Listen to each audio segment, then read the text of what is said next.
You know this sound, right? That feeling you get during Navaratri when the Jai adhyashkti aarti begins? It's just instant.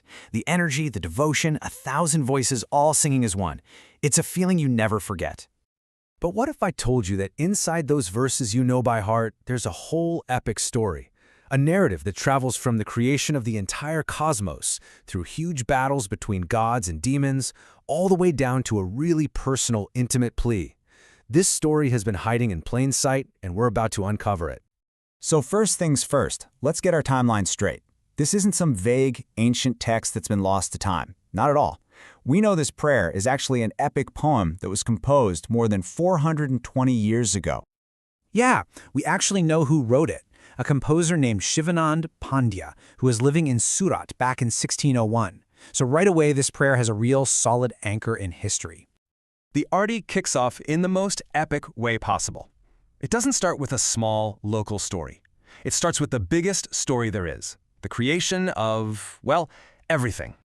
The very first line, the one we all belt out, calls her adhyashkti, the original, the primordial energy. It says she's the divine light that illuminates the entire unbroken universe. And it tells us she first appeared on the very first day of Navaratri. Okay, so from that single universal source of energy, the second verse does something really cool. It splits that energy into the fundamental duality that makes up all of existence.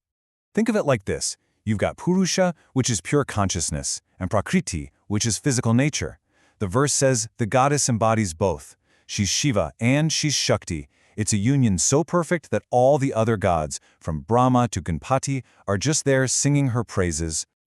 All right, so we've gone from this massive, abstract idea of cosmic energy. Now the aarti starts to zoom in, bringing the goddess into focus through her many different forms.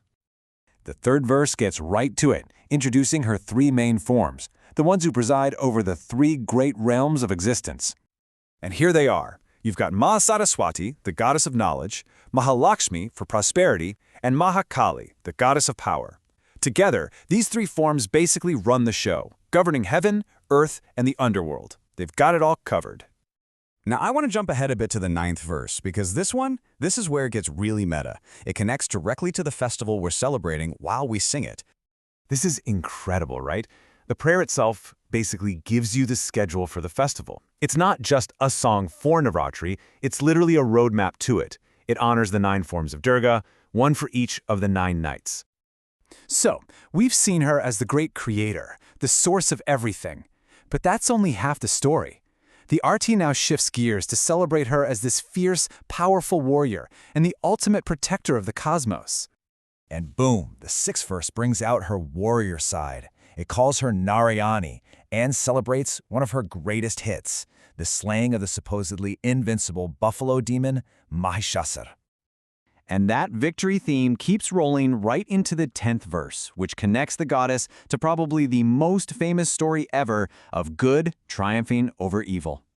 And listen, this is such a key point. The verse makes it clear. On the 10th day, Vijayadashami, it was the goddess's divine grace, her Shakti, that gave Lord Rama the power he needed to finally defeat Ravana. She is the power behind the hero's victory. Okay, so we've had this huge cosmic story unfolding. But now, in the final section of the aarti, everything changes. The perspective completely flips from this grand third-person narrative to something incredibly personal and direct. Check this out. In this 14th verse, after describing all her epic forms and deeds, the singer just stops narrating.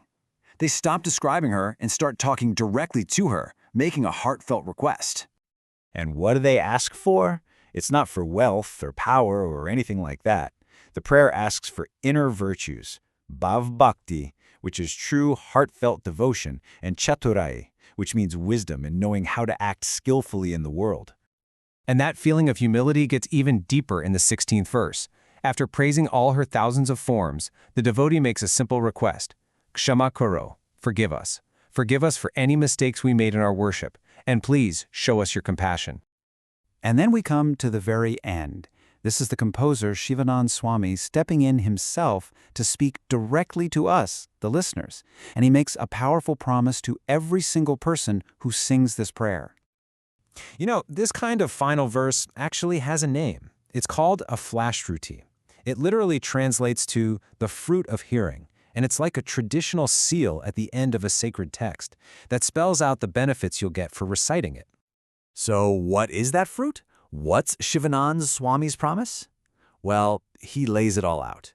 He says that singing this aarti will bring you happiness and prosperity, it will remove your sorrow, and ultimately, it will lead to your liberation, the attainment of Kailash. So there you have it. From the birth of the universe, to the great battles, to a personal promise of salvation. It's all in there. The song hasn't changed one bit, but maybe your understanding of it has.